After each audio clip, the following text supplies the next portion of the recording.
लड़के के हाथ में पूरे 50,000 दिए थे मैंने।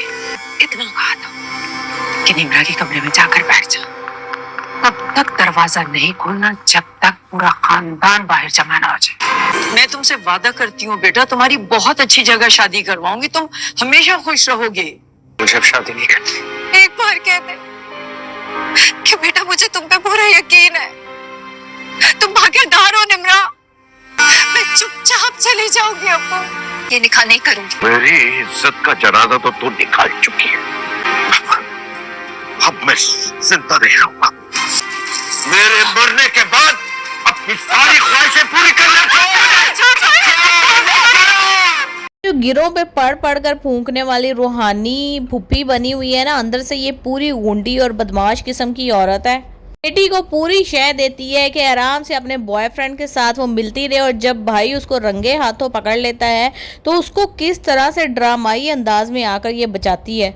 निकम्मे, नाकारा और निखट्टू किस्म के लड़के की किस प्लानिंग और साजिश के साथ इसने एक गोल्ड मेडलिस्ट लड़की के साथ उसकी शादी करवा दी। अपनी बच्चियों के मामले में मेरा ख्याल है कि किसी भाभी, मामी, चाची, फूफी पे यकीन नहीं करना चाहिए, चाहे कोई कितना भी अच्छा बनकर सामने आ जाए। अपनी बच्चियों की हिफाजत खुद करनी चाहिए।